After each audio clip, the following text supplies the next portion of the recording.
Pievienojas Andreja sveicienam. Es uzreiz brīdinu, ka varētu būt tā, ka man kaut kāds klepiņš uznāk. Nebaidieties, es padzeršos un turpināšu. Ja galīgi slikti būs, Kristaps teica, ka viņš esot gatavs pateikt āmen skaļi un skaidri. Sākot šīs jaunās sprediķu sērijas pārdomas, vērsim vaļā Marka evaņģēliju un izlasīsim pirmās nodaļas sākuma pantus, pirmos 13. Tātad Marka evaņģēlijs, pirmā nodaļa, un izlasīsim pirmos 13 pantus. Jēzus Kristus, Dieva dēla evaņģēlija iesākums. Kā pravietis Jesaja ir rakstījis, redzēs sūtu savu sūtni pirms tevis, kas sagatavos tev ceļu. Saucēja balss tuksnesī. Sagatavojiet kungam ceļu, dariet līdzenas viņa takas. Tā Jānis bija tuksnesī un kristīja, un sludināja grēku nožēlas kristību grēku piedošanai. Pie viņa izgāja visa Jūdejas zeme un Jeruzalemes ļaudis, un viņi atzina savus grēkus, un Jānis tos kristīja Jordānas upē. Jānis bija ģērbies kamieļu vilnas drēbēs un ādas jostu ap gurniem, un ēda siseņus un savvaļas bišu medu. Un viņš sludināja: viens spēcīgāks nekā es nāk pēc manis, tam es neesmu cienīgs noliecies atraisīt viņa apavu siksnas. Es jūs kristīju ūdenī, bet viņš jūs kristīs svētajā garā. Tajās dienās Jēzus atnāca no Galilejas, Nāceretes, un Jānis viņu kristīja Jordānā. Un tūlīt no ūdens izkāpdams viņš ieraudzīja debesis atveramies, un svēto garu kā balodu uz sevi nolaižamies. Un balss atskanēja no debesīm: Tu esi mans mīļotais dēls, uz ko man labs prāts. Un gars viņu tūlīt aizdzina tuksnesī. Jēzus bija tuksnesī 40 dienas, un sātans viņu kārdināja. Viņš bija kopā ar zvēriem, un eņģeļi viņam kalpoja. Tas ir Dieva vārds šai dienai. Pirms mēs pārdomājam, kā tas ierasts, lūgsim, lai arī pats kungs, kurš šo vārdu mums ir devis, mums palīdz to saprast. Debes Tēvs, tavos psalmos ir teikts, ka svētīgs tas vīrs, kas bīstas kunga, kam tīk viņa baušļi. Un šo vārdu gaismā mēs patiesi, Tēvs, pateicamies, ka mums ir pieejami tavu baušļi, jeb tavs vārds, ko tu mums esi atklājis. Lūdzu, vairo mūsu izpratni, lūdzu, vairo mūsu ticību, ka to pārdomājam, un lai mūsu pārliecība ir redzama arī mūsu ikdienas dzīvē. Tāpēc Tavs palīdz man runāt skaidri, saprotami, un pats galvenais uzticīgi tām, ko Tavs vārds mums māca, Kristus vārdā. Āmen. Kas viņš tāds ir? Kas ir šis cilvēks? Šādus jautājumus atkal un atkal 1. gadsimtā uzdeva Jēzus līdzcilvēki.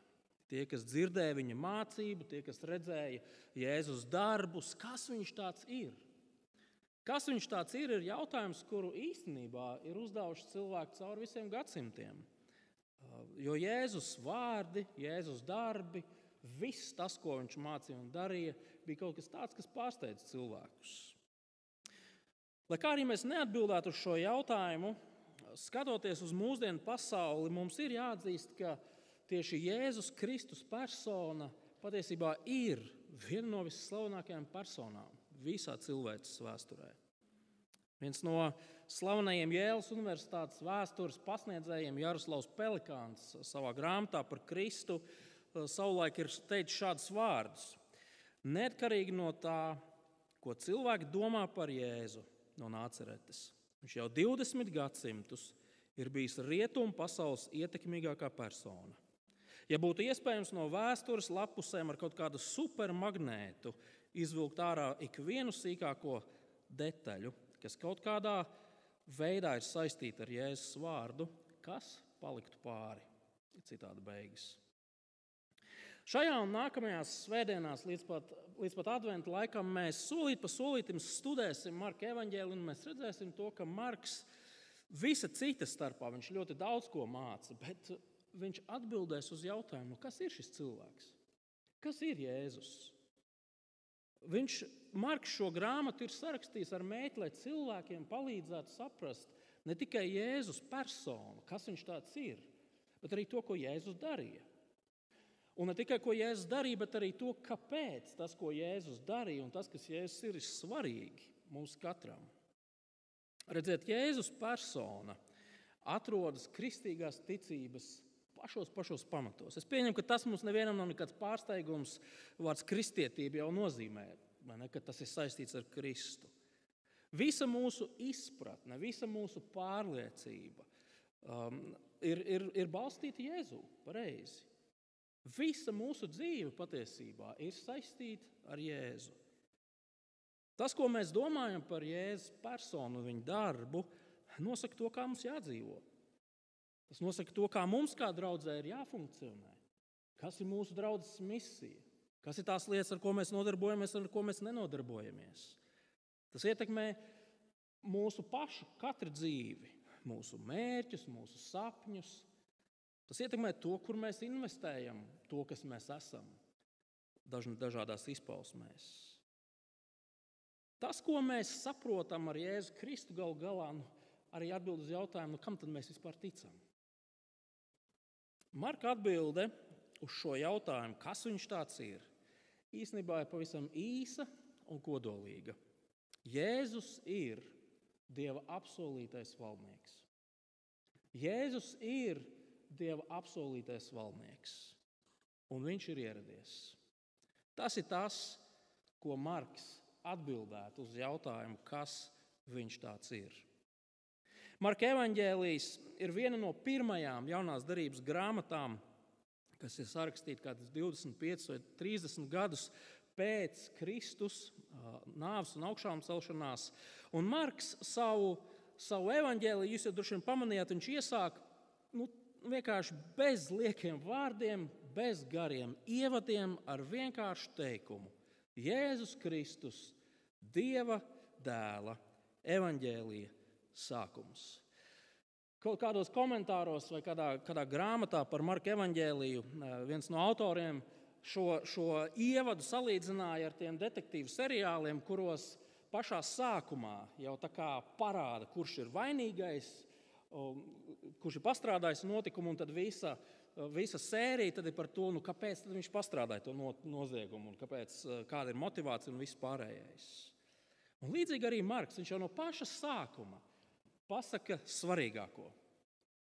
Jēzus Kristus, Dieva dēla evaņģēlija iesākums.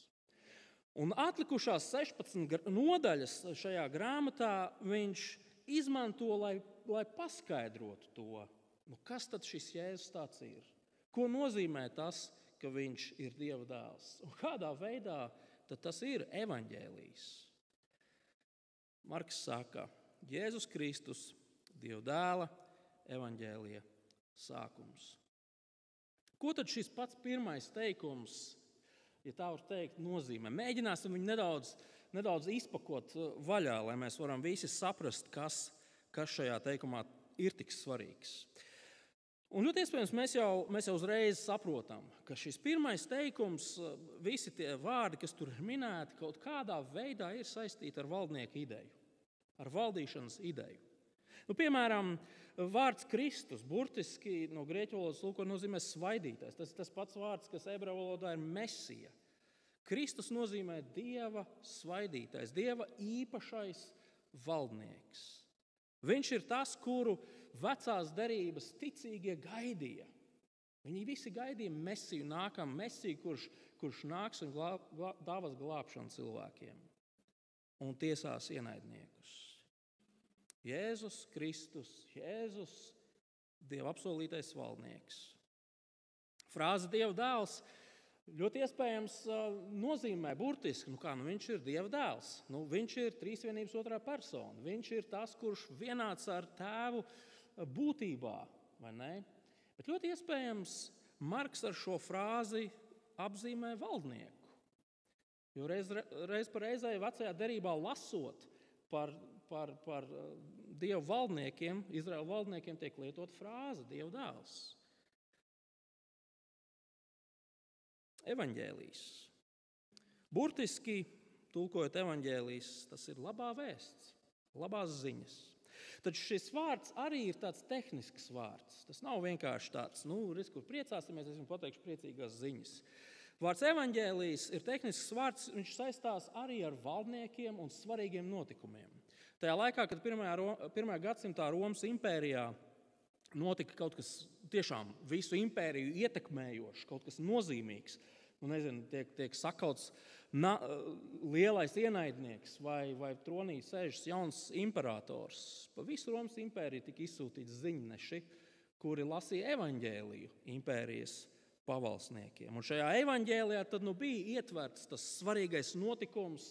Un, ja runa ir par jaunu valdnieku, tad tajā evaņģēlija dokumentā bija rakstīts, ko šis jaunais valdnieks sagaida no saviem pavalsniekiem, lai visiem būtu skaidrs, kā dzīvot.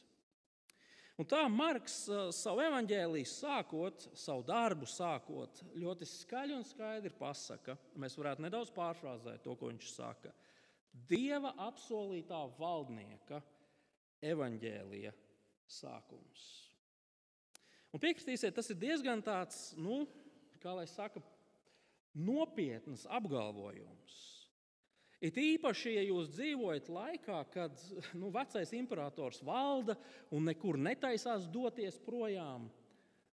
Iztēlojieties, ka 18. novembrī šogad svinīgajās uzrunās tiek stādīts priekšā nevis prezidents vai premjere, bet kaut kāds nevienam nezināms Jānis Mārtiņš Pēteris, kurš tagad teiks to svinīgo uzrunu. Skaidrs, ka cilvēki uzreiz uzdos jautājumu, kas tas tāds ir? No kurienes, kādā sakarā? Kāpēc? Kas viņš ir? Un patiesi Marka pieteikums, jeb grāmatas sākums, viņš pieprasa paskaidrojumu un viņš pieprasa pamatojumu.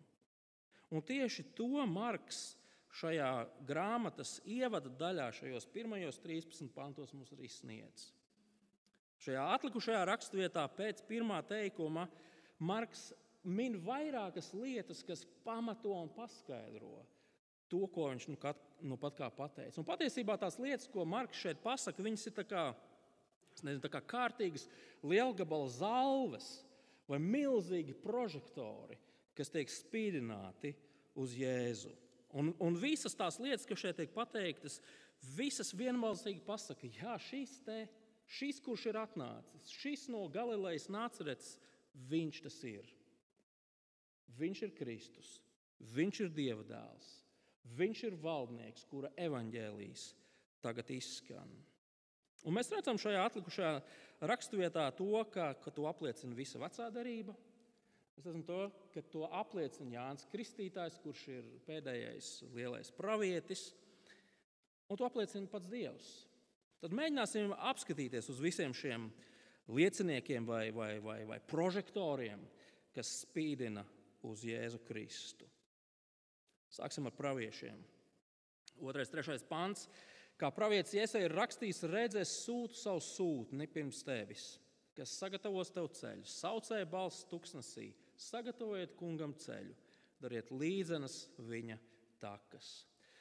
Šajā citātā Marks veiksmīgi savieno divus vecās derības pravietojumus. Viņš savieno pravieša Jesajas sacīto un pravieša Malahijas sacīto. Jesaja kalpoja apmēram 700 gadus pirms Kristus dzimšanas, Malahijas kalpoja kādus 400 gadus, nedaudz mazāk pirms Kristus. Un abi divi šie pravieši, lai gan starp viņiem pastāvēja vairāk gadsimti, viņi īstenībā, viņu vēsts, grāmatas viņiem ir dažādos garumos, bet tā vēsts bija ļoti līdzīga. Viņi abi divi kalpoja laikā, kad Izraēla tautai gāja pavisam slikti.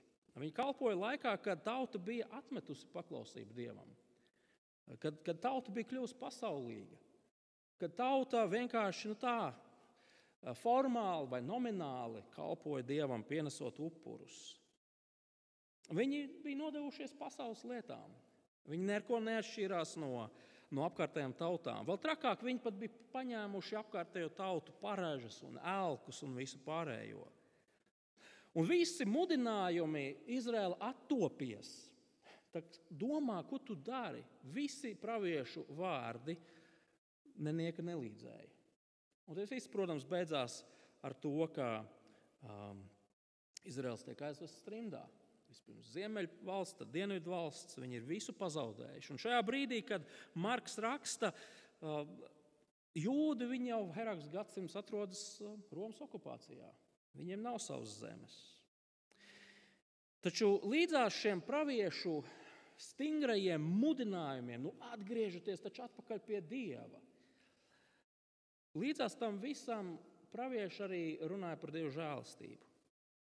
Viņi runāja par to, ka cilvēki jau paši par sevi tiešām nespēja neko darīt lietas labā. Un tieši tādēļ pats Dievs nāks, lai dāvātu glābšanu cilvēkam, lai apžēlotos par cilvēku, lai dāvātu piedošanu. Pravieši runāja, ja gribat, viņi runāja par otro iziešanu, kas būs vēl iespaidīgāka nekā iziešana no Ēģiptes. Un visā šajā praviešu sludināšanā centrālā vietā atradās ideja par Dievu valdnieku. Tas viss notiks caur šo īpašo Dievu valdnieku, kurš dāvās glābšanu un kurš tiesās ienaidniekus. Pravietis Malahija savā grāmatā saka, ka pats Dievs nāks uz zemes pie cilvēkiem, lai spriestu tiesu. Taču pirms viņa nāks kāds, kurš sagatavos ceļu, un šis kāds būs kā pravietis Elija. Savukārt pravietis Jesai saka, ka arī līdzīgā veidā ir jāgatavojas, jo pats Dievs nāks pie savas tautas. Viņš nāks, lai dāvātu glābšanu. Un tā mēs redzam, ka Marks pēc sava ievada teikuma viņš uzreiz dodās pie vecās derības, pie svarīgām lietām, lai parādītu sekojošo. Tas, kurš tūlītās nāks, viņš ir tas, par ko pravieši runāja. Un tas mums kā klausītājiem vai lasītājiem, tas mums liek sausīties. Ko tu domā? Kā? Tagad? Viņš būs tas, kas būs tas? Un vienlaikus, manuprāt, tas arī ir svarīgi. Marks ļoti skaidri pasaka, ka šis kāds, kurš tūlītās nāks, tas nebūs vienkārši parasts valdnieks. Jo mēs visi zinām, valdnieks nomaina valdnieku, reizēm ir labāk, reizēm ir sliktāk, katru vēlēšanu gadu deputāti, kandidāti sola visu kaut ko pareizi. Mēs visus vainīgos liksim aiz restēm, mēs rūpēsimies par to, lai vispār nekāda nodokļa nebūtu un visiem viss būtu par brīvu un tā projām. Protams, viņi tiek ievēlēti un nekas nenotiek. Un mēs kā vēlētāji, mēs jau, protams, lasām tās programmas un mēs domājam, jābalso jau ir, bet reāli vai kaut kas mainīsies. Bet šajā brīdī mums ir jāsaprot, ka šis, kurš nāk, tas nav parasts valdnieks. Tas nav kārtējais valdnieks. Tas nav kaut kāds karalīts, kurš nomainīs, varbūt varena imperatora vietā sēdēs. Nē, Marks izceļ to, ka šis ir pavisam citādāks. Viņš ir pats Dievs, kurš nāk. Un turklāt, iesākot šo savu evaņģēliju tieši šādā veidā, Marks izdara vēl vienu lietu. Proti, viņš mums kā lasītājiem ļoti skaidri parāda to, ka Jēzus Kristus, šis Dieva valdnieks, kurš nāk, viņš nav uzradies vienkārši no zila gaisa. Viņš nav, vienkārši kaut kur tapis. Nē, Jēzus Kristus ir tas, par ko runāja vecā derība. Kam vecā derība tās lasītājs un klausītājs gatavoja. Viņš ir tas, kurš sevī iemieso visu to, ko Dievs cauri gadsimtiem, grāmata pēc grāmatas, lēnām un pamazām atklāja cilvēkiem par valdnieku, kurš glābs un tiesās. Jēzus personā piepildās viss tas, uz ko norādīja vecā derība. To ir ārkārtīgi svarīgi redzēt un saprast. Bībele sastāv no 66 grāmatām. Dažas ir garākas, citas ir īsākas, dažas ir viegli saprast, citas ir ārkārtīgi grūti saprast. Bet visas šīs grāmatas, viņas nav vienkārši tādas, vienkārši nejauši samestas kopā un nosauktas par Bībeli. Ne, viņām visām cauri vijās vienots un savstarpēji saskanīgs stāsts, kas atklāja Dieva lielo nodomu. Un šī nodoma centrā ir valdnieks. Valdnieks, kurš valdīs pār pasauli, kurš tiesās ienaidniekus, kurš glābs savus ļaudis, un šis valdnieks ir neviens cits kā Jēzus Kristus. Reizēm cilvēki kaut kā tā pasmaida par veco derību. Viņiem liekas, vecā derība, tāda vēsturiska grāmata, bet mums nav saistīta. Un ir arī citi cilvēki, kurš saka, jaunā derība jau īstenībā nav īstais Dieva vārds, tas ir kaut kad viduslaikos radīts. Tā kā mēs skatāmies uz Bībeles stāstu, tad mums ir jāatmet gan viens, gan otrs nepareizais uzskats. Tāpēc, ka vecā derība mums dod ne tikai vēsturisko fonu un paskaidrojumu visam tam, kas notiek, par to, kāda ir cilvēka problēma, par to, ko Dievs vēlas sasniegt, bet arī vienlaikus apstiprina Kristus personu. To, ka viņš patiešām ir tas, kas viņš ir. Jēzus tātad ir Dieva stāsta centrā. Jēzus ir kristietības pamats, jo Jēzus ir ilgi gaidītais, praviešu sludinātais valdnieks, kuram jānāk. Visa vecā derība, pravieši, spīdina prožektoru uz šo te Jēzu. Bet to dara arī Jānis Kristītājs. Izlasīsim no 4. panta līdz 6. pantam. Tā Jānis bija tuksnesī un kristīja un sludināja grēku nožēlas kristību grēku piedošanai. Pie viņa izgāja visa Jūdejas zeme un Jeruzalemes ļaudis, un viņi atzina savus grēkus. Un Jānis tos kristīja Jordānas upē. Jānis bija ģērbies kamieļu vilnas drēbēs, ar ādas jostu ap gurniem un ēda siseņus un saules bišu medu. Mēs uzreiz redzam, ka Jānis turpina, dabiski un organiski turpina to, ko pravietis teica. Pravietis teica, būs saucēja balss tuksnesī. Jānis ir tuksnesī. Šī saucēja balss sagatavos kunga ceļu. Jānis dara tieši to. Jānis cilvēkus mudina atgriezties no grēkiem, atgriezties pie Dieva un aplieciniet, ka tā jūsu atgriešanās ir patiešām sirsnīga un nopietna kristoties. Pēdējā vīru Bībeles studijā šajā trešdienā mēs ar dažiem vīriem runājām par to, ko tik pilsētas un ciemati nav gatavi darīt, lai sagatavotu ceļu vai sagatavotos kādai svinīgai personas iebraukšanai. Kāds minēja, ka tur pirms daudziem gadiem Sanktpēterburgā, kad Vladimirs brauca ciemos pie pilsētas ļaudīm, sētnieki esot ar mašīnām un zaļo krāsu pūtuši, lai zāle izskatītos zaļa. Tur laikam viss bija izdedzis vai kas nav svarīgi, bet viņi nopūta, lai ir smuki zaļš, lai Vladimiram ir prieks. Vai kaut kur Uzbekistānā premjeras esot devies uz kaut kādiem ciematiem, un tad ļaudis par to uzzinājuši, par kuru ceļu premjeras brauks.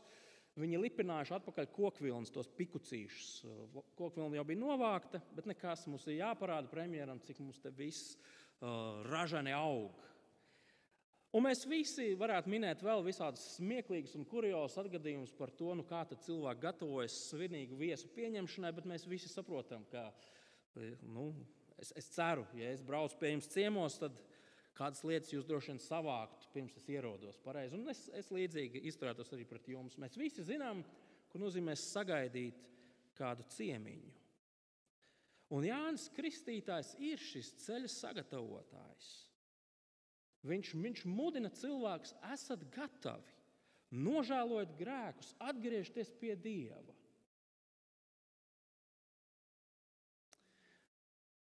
Bet šis viesis, kura ceļu Jānis gatavo, ir ārkārtīgi nopietns viesis. Tā ir ārkārtīgi nopietna persona, un mēs to redzam 7. un 8. pantā, tajā, ko Jānis Kristītājs pasaka. Viens spēcīgāks nekā es nāk pēc manis, tam es neesmu cienīgs noliecies attaisīt viņa apausīksnes. Es jūs kristīju ūdenī, bet viņš jūs kristīs svētajā garā. Mums ir jāsaprot, ka Jānis Kristītājs tajā laikā viņš bija, ja tā var pusauģu valodā izteikties, influenceris numur 1.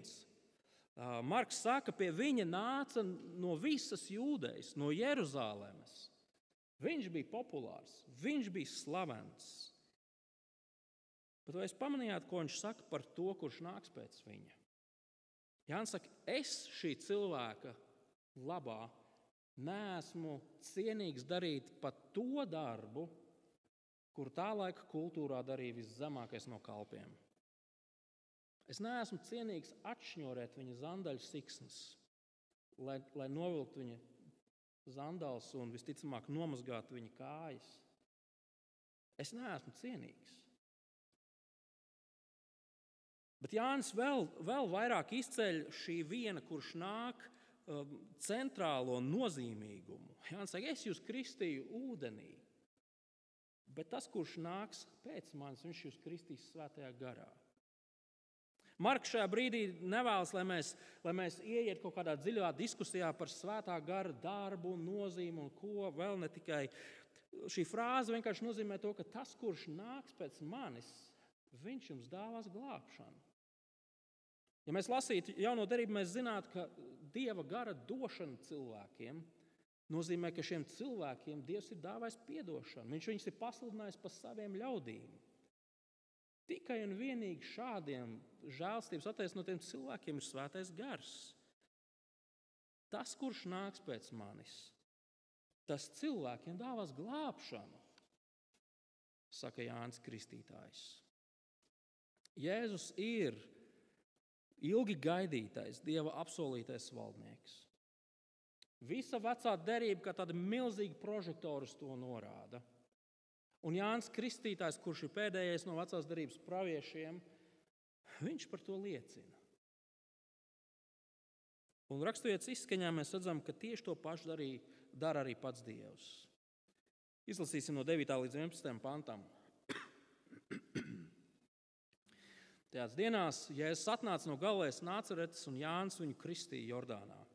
Un tūlīt no ūdens izkāpdams, viņš ieraudzīja debesis atveramies un svēto garu, kā balodu uz sevis nolaižamies. Un balss atskanēja no debesīm, tu esi mans mīļotais dēls, uz ko man ir labs prāts.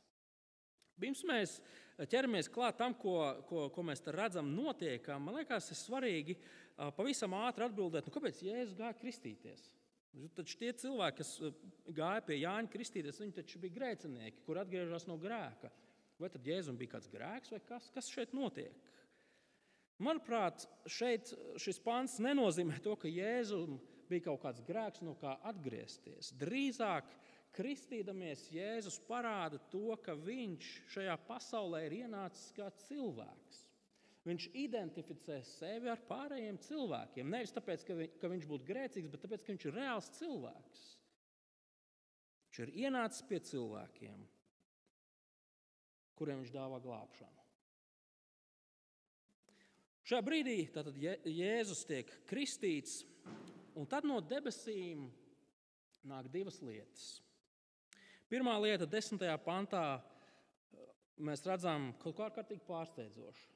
Mēs nezinām, kāpēc tas ir balods tieši, kas nolaižās, bet Marks saka, svētais gars kā balodis nolaidās par Jēzu.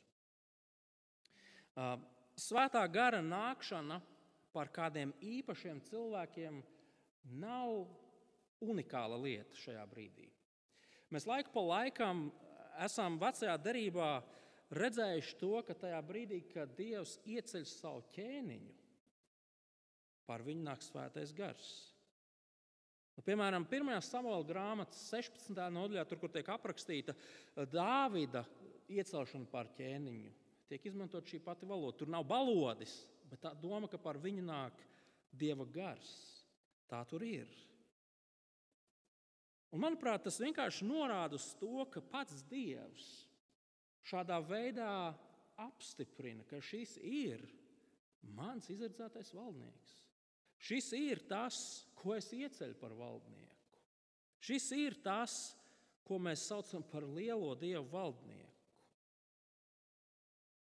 Un ja mēs vēl par to šaubamies, tad tā balss, kas atskan no debesīm, tā otrā lieta, kas nāk no debesīm, to pasaka pavisam skaidri. Ieskatieties vēlreiz 11. pantā.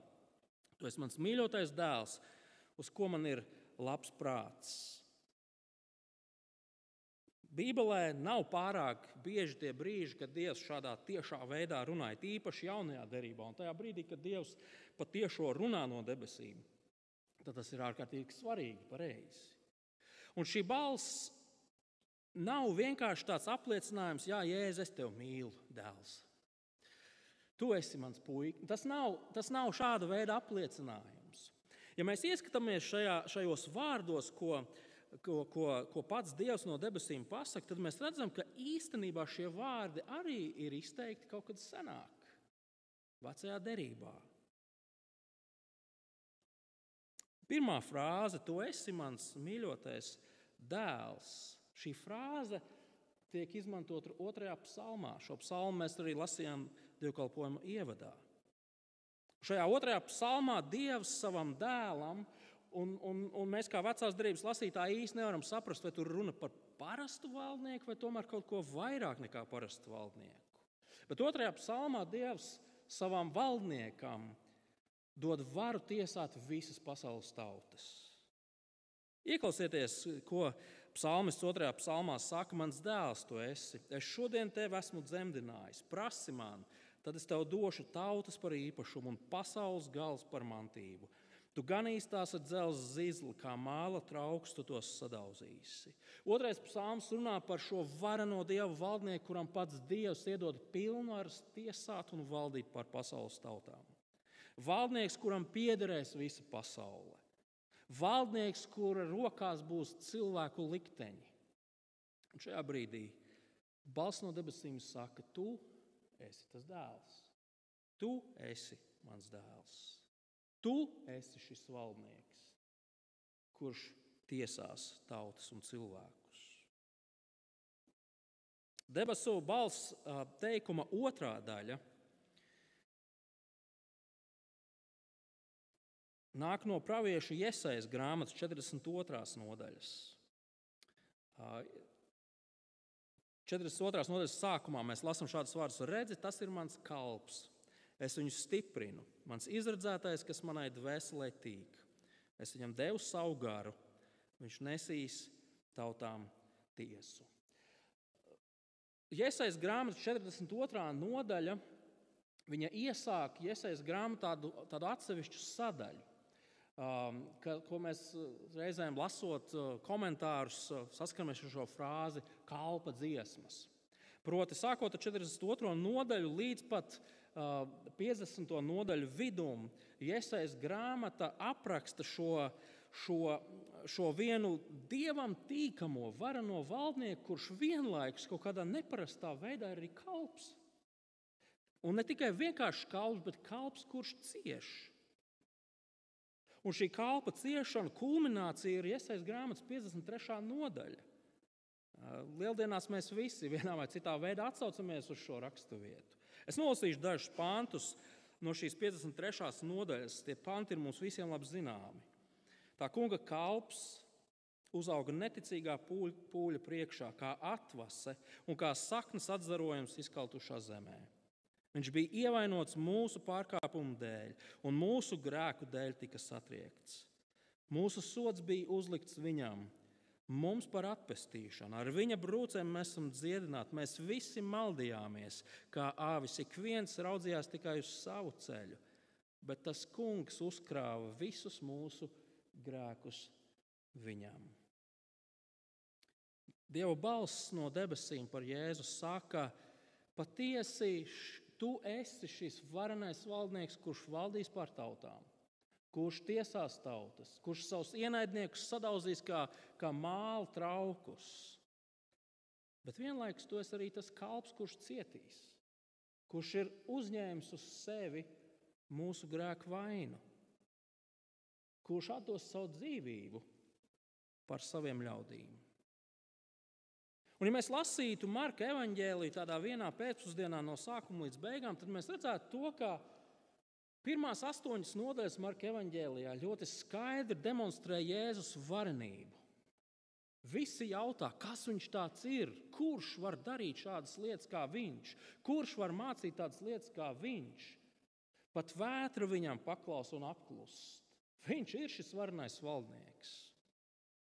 Un tad no 8. nodaļas beigām līdz pat 16. nodaļai mēs redzam, ka centrāli kļūst Jēzus došanās pretī krustam. Un 10. nodaļā Jēzus ļoti skaidri pasaka, ka viņš ir nācis, lai mirtu kā izpirkums par daudziem. Varens valdnieks, kalps, kurš cieš, lai dāvātu glābšanu. Tas ir tas, ko Dievs pasludina par Jēzu šajā brīdī. Raksturvietas izskaņas pēdējie 2 panti, tā īsti nevarēja saprast, vai to nosaukt vēl par vienu liecību, vai vēl vienu prožektoru, kas liecina par to, ka Jēzus patiešām ir tas īstais, vai varbūt tas 12. 13. pāns patiesībā paskaidro to, vai pamato to, ko nu pat Dievs no debesīm teica. Izlasīsim šos 2 pantus. Un gars viņu tūlīt aizdzina tuksnesī. Jēzus bija tuksnesī 40 dienas, un Sātans viņu kārdināja. Viņš bija kopā ar zvēriem, un eņģeļi viņam kalpoja. Lasot šos pantus, mēs visticamāk atceramies kaut kur kaut kas tāds dzirdēts. Kārdināšana, tuksnesis, velns, pareizi. Mums visiem kaut kas bišķi nāk atmiņā. Ir vismaz 2 notikumi, un es domāju, ka šie abi 2 notikumi ir tie, uz kuriem šī mazā epizode no Jēzus dzīves norāda. Pirmkārt, mēs esam aicināti atcerēties Izraēlu tautu.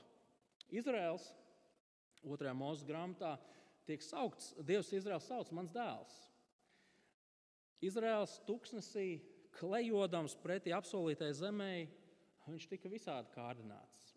Un Izraēla tauta izgāzās, kā veca sēta izgāzās.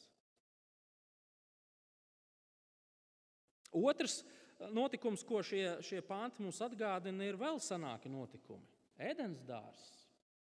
Tas nebija varbūt tuksnesis, bet arī tur bija vēlns klātesošs, Sātans, kurš kārdināja Ādamu un Ievu.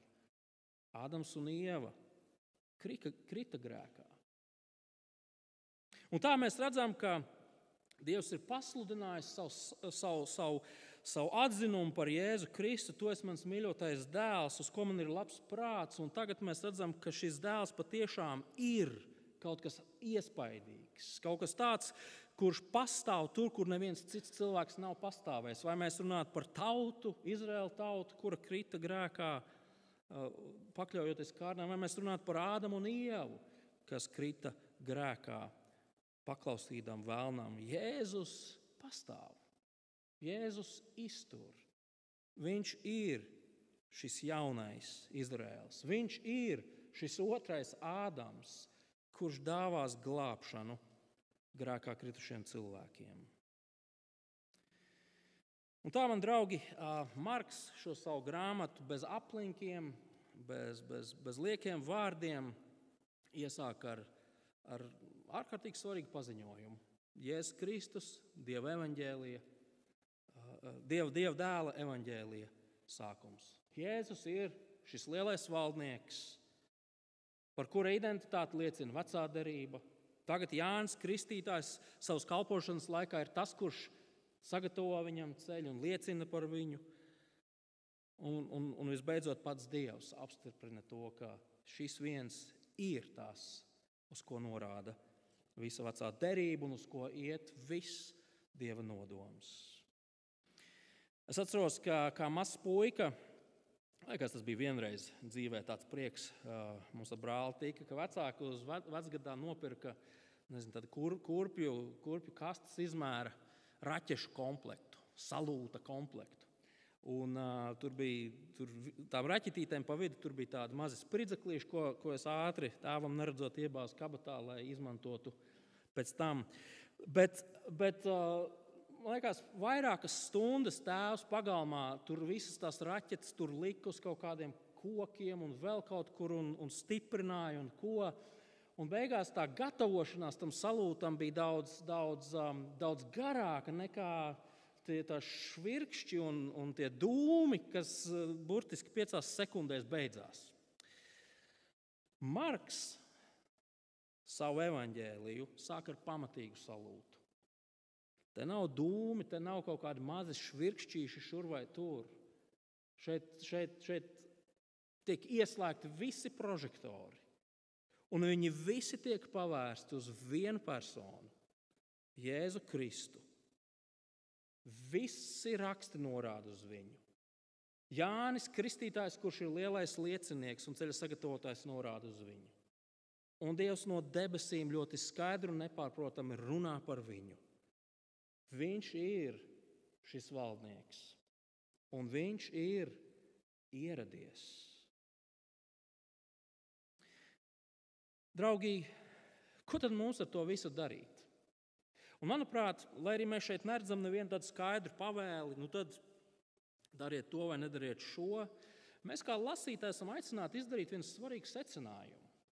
Ja viņš ir šis valdnieks, tad viņa valdīšana attiecās uz mani. Amerikāņu mācītājs Timotejs Kellers savā komentārā par Marka evaņģēliju, viņš teica, ka evaņģēlijs jau nav labais padoms. Evaņģēlijs nav labais padoms, kuru mēs varam tā kā pieņemt un izmantot, lai savu dzīvi sakārtotu. Nē, evaņģēlijs ir labā ziņa par to, kā mēs varam iegūt izglābtu dzīvi. Ja evaņģēlijs būtu tikai labais padoms, tad piekritīsiet, mēs to varam vai nu pieņemt, vai nu atmest, vai ne? Pēc savas izvēles. Taču, ja evaņģēlijs ir vēsts, kas var mainīt un glābt mūsu dzīvi, tad tam taču ir jāpieiet nopietni. Marks savu evaņģēliju sāk ar paziņojumu.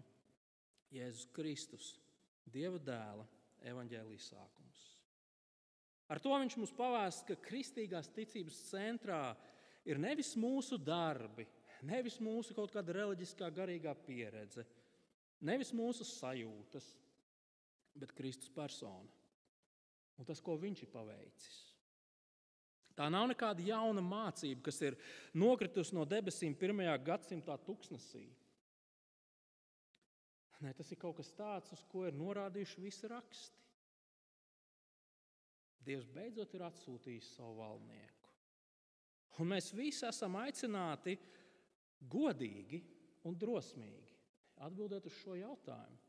Kas viņš tāds ir man? Kas viņš tāds ir man? Viņš ir valdnieks, bet kas viņš ir man? Ja mūsu vidū ir kāds, kurš varbūt līdz galam nesaprot Kristus personas nozīmīgumu, vai varbūt tam nemaz netic, tad šis evaņģēlijas sākums ir kā tāds skaidrs aicinājums mums, kā klausītājiem vai lasītājiem šajā gadījumā, to ņemt nopietni. Un varbūt nebūt tā kā reizēm tie slinkie cilvēki, kuri saka, man tam nav laika, man dzīve jādzīvo, man zāli jāpļauj, govis jāslauc. Atstāšu to tad, kad es būšu vecs. Bet kā man oma teica, jauns biju, negribēju, vecs biju, nevarēju. Draugi, nebūsim slinki, domājot par šīm lietām, bet cīnīsimies par šo, lasīsim Marka evaņģēliju, mēģināsim saprast, kāpēc tas ir tik svarīgi. Visas tās lietas, ko Jēzus saka par sevi, visas tās lietas, ko viņš dara. Ja mēs esam kristieši, jauni kristieši, veci kristieši, tad, manuprāt, šis teksts ir kā tāds brīnišķīgs atgādinājums tam, ka mūsu ticība nav balstīta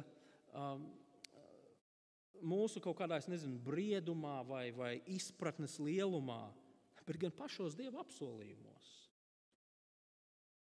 Iespējams, mums, tīpaši jauniešiem, ir daudzi jautājumi par Kristu, daudz neskaidrības par to, kas viņš tāds ir un kā viņš un ko viņš. Bet mēs varam būt pārliecināti par to, ka par spīti visam tam, ko mēs nesaprotam, mēs stāvam uz droša pamata. Kāpēc? Tāpēc, ka pats Dievs to ir tur ielicis. Marka evaņģēlija 16 nodaļas ir domāts, lai mēs lasītu un atrastu atbildes uz visiem tiem jautājumiem, kas mums ir. Jo Marks taču tādu mērķi arī rakstījis. Tāpat šie panti ir brīnišķīgs atgādinājums tam, ka mūsu dzīve, mūsu kristīgā dzīve un mūsu kalpošana nekad nav par mūsu pašu sasniegumiem un nopelniem, bet gan par ko? Par Kristu, par viņu kā valdnieku. Es nezinu, vai jūs tā darat, bet es zinu, ka ir cilvēki, kuri reizēm savas attiecības ar Dievu izvērtē pēc tā, kā tad mums sokas ar dzīvošanu paklausībā viņa baušļiem. Un ja mums sanāk, tad mēs sakam, malacis, Dievs tevi mīl, un ja mums nesanāk, tad mēs sakam, viss Dievs man ir pametis. Bet mums ir jāatceras, ka mūsu glābšanas, mūsu ticības pamatā ir Kristus darbs, tas, ko Dievs ir darījis caur viņu. Jēzus stāv un nekrīt tur, kur Ādams, Izraels un visi pārējie cilvēki šajā pasaulē ir izgāzušies. Un tas, draugi, nozīmē to, ka mēs varam turpināt dzīvot savu dzīvi pazemīgā, zinot to, ka mūsu cerība ir reāla, jo tā balstās viņa darbā, nevis mūsu.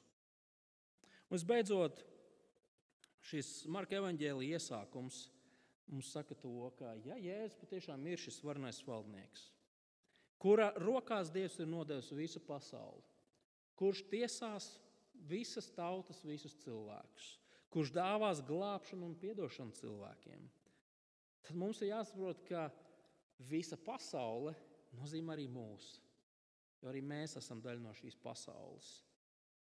Viņš ir valdnieks arī pār mums, pār mūsu ikdienu, nevis tikai pār mūsu svētdienu. Viņam ir teikšana pār visu mūsu dzīvi, pār visiem mūsu lēmumiem, pār visu to, ko mēs šajā dzīvē darām. Un tas savukārt nozīmē to, ka jā, mums ir jādzīvo paklausībā šim valdniekam. Bet mēs to darām tādēļ, ka mēs zinām, ka šis valdnieks demonstrē žēlastību mūs glābdams. Vēl tad, kad mēs bijām absolūti miruši savos grēkos un pārkāpumos. Draugi, kas ir Jēzus? Marks saka, viņš ir valdnieks. Un tās ir ārkārtīgi labas ziņas visiem tiem, kas saprot savu stāvokli Dievu priekšā. Lūksim. Debes Tēvs, mēs patiesi esam pateicīgi Tev, ka Tavs vārds ir gana skaidrs. Mēs to varam lasīt, mēs to varam saprast. Mēs pateicamies Tev, ka Marka evaņģēlijs ir sarakstīts ar mērķi mums parādīt to, kāds ir Jēzus un kāpēc viņš ir nācis. Un mūsu lielā lūgšana šajā dienā ir par to, lai mēs patiesi no jauna ar prieku novērtētu to, kas Jēzus tāds ir. Ka mēs to nesauktu par lietām, kuras mēs jau daudzus gadus zinām, bet ka mēs no jauna iedegtos par šo valdnieku un visu viņu veikumu. Tās, un mēs lūdzam arī, lai šīs raksturvietas gaismā mēs būtu drosmīgi un griboši šo evaņģēliju par valdnieku Jēzu sludināt tuvu un tālu. Kungs, šai vēstī ir jāizskan, tāpēc, ka Dievs vēlas glābt daudzus, jo daudzus savus ienaidniekus. Lai tajā dienā, kad kungs valdnieks nāks vēlreiz, viņa draudze būtu liela un kupla, pārstāvēt no visām tautām, valodām un mēlēm. Tās mēs lūdzam tiešām dod mums savu labvēlību šo evaņģēliju sludinot mūsu kolēģiem, mūsu kaimiņiem, mūsu radiem. Un lai Tavs gars dāvā glābšanu daudziem, jo daudziem no viņiem. Kristus vārdā. Amen.